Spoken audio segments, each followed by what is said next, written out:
We just saw the Expendables 3, and on this show I take my friends out, we go see a movie, we do a quick review in the car without any spoilers, and then once we've done that, we go into more of a discussion. If you're on the fence and haven't decided if you wanted to see this movie or not, check out the review. We won't spoil anything for you, kind of give you a feel for whether or not it's something that's for you. And if you have seen the movie, or just don't care to be spoiled on things, stick around for the discussion and we'll get into more stuff, plot points and that kind of thing. Expendables 3. If you've seen the trailer, you've seen the movie. The best things that happen in this happen in the trailer. It's really, really boring. It's basically one big action set piece after another, but it's edited in such a way that you can't really tell what's going on most of the time. There's lots of familiar faces from action movies that you've seen before, but none of them have any sort of characterization. There's no great setups for one-liners. There's nothing new that comes out of this movie. It's really just rehashing what's happened in the past couple of movies, getting a little bit of extra time with Schwarzenegger and all those. I think Mel Gibson probably is the best, like, as far as performances go in the movie, and he's basically the entire bad guy side, which they set up in the trailer, and that's been established for a while in these movies, so it's not really a surprise. But yeah, I kept waiting for something funny to happen, and it just started out right from the get-go of they're just shooting nameless, faceless guys right from the get-go that don't have a chance. So I didn't care for it. I wouldn't even recommend renting it. What'd you think? I don't know about you, but it's the best film I ever saw. No. What he said, basically. It's really hard to recommend because if you've seen the first or the second one, I feel like they are actually better movies. I thought the third one was going to be bigger, better, bolder, blah, blah, blah. But there was literally nothing like that it added. You've literally seen this movie before lots of times. And done better. Yeah, and like there's no real story. It's the usual bad guy, let's go get bad guy because he shot my dog or whatever. And in this case, it's one of the team members that gets shot. It doesn't even... almost spoiled it. So they basically are on a mission to kind of get the bad guy, as you'd expect. But what blew me away was just if it was not recognizable faces, like you recognize these people, Stallone and Statham and those guys. If it wasn't for that, it's just a B movie you would never watch. There's nothing, you know, there's nothing that really saves it except for the people you recognize. So yeah, kind of a thumbs down for me too, unfortunately. Yeah, the action is lame. Extreme close-ups with that kind of action, just, I don't know how many times people are going to do this. It does not work. All it does is serves to, like, reinforce that there's nothing interesting actually happening in front of the camera. Yeah. So you have to make the excitement happen with the camera, you know? And it's just like, it was really boringly choreographed stunt scenes, and, well, for the most part, there's a couple of good parts. But the fights are just extremely boring, and they just go on forever. Yeah. There's this one, like, 10 to 12 minute section of just literally people dancing around fighting with extreme close-ups. No thanks. Yeah, Not in this century. I kept, I kept watching it thinking that when they bring in, like, the B team, because this is also set up in the trailer that there's, like, the young Expendables, right? Mm-hmm. So they basically sideline Jason Statham and Dolph Lundgren and Wesley Snipes and a bunch of people at the very beginning, and this new team comes in. They don't develop the new team. They don't really get to know the new team. They just go straight into whatever's going to happen. And, of course, as you also see in the trailer, they get captured. Now, it still takes, like, 45 minutes of the movie for that to happen, but we don't get to know anything about these new people. And They're just there. I really get the sense that the new characters were added not to sort of say, here's the next generation of, like, action stars. I thought it was almost going to feel like a handoff type thing, but it never quite gets to that point. But it doesn't. No. What it feels like is they didn't want to pay Jason Statham to be in the whole movie. They didn't want to pay Wesley Snipes to be in the whole movie. So they just put him at the beginning and the end. Just written around and they got these other knuckleheads in the middle. It feels like that. Yeah. It sucks. Don't bother.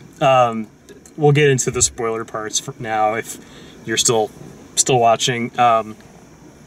Yeah, so they start out the movie. They're rescuing Wesley Snipes from like set piece the prison, like the train that drives straight into the armored train that drives straight into a prison that can be overloaded and then blow up the prison and it crashes it right crashes in there. into the guy and he's pissed. They never explain why they get Wesley Snipes, why they're bothering, and then immediately after they rescue Wesley Snipes, like Stallone gets rid of the entire Expendables team. Yeah, because he cares about them and he doesn't want them to die and be just dog tags hanging in the plane.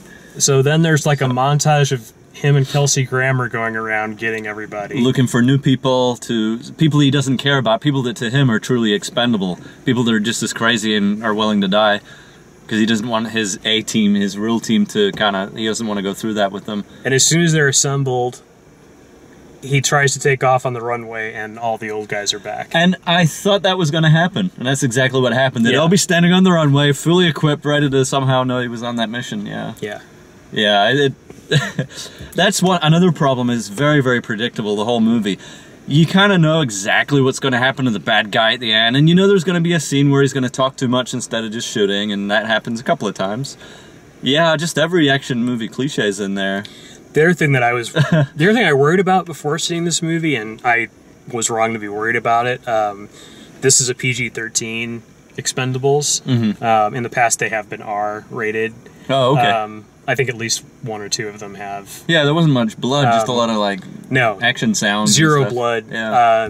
Very, very low-key on the violence and all of that. But honestly, it didn't hurt it to not have the language or the blood in it because you cared so little about what was happening anyway. Yeah, ultra-violence wouldn't have saved it. And I don't think it was... It didn't look to... I mean, maybe that's why all the close-ups, like, maybe it was shot to be an R-rated movie and they edited it down. Around that? But I don't believe it. Nah, it's just...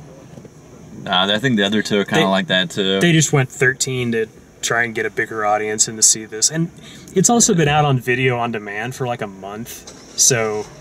It's getting a really soft release. There were probably like 20 people in our theater with us, and we were in like the biggest screen in our theater.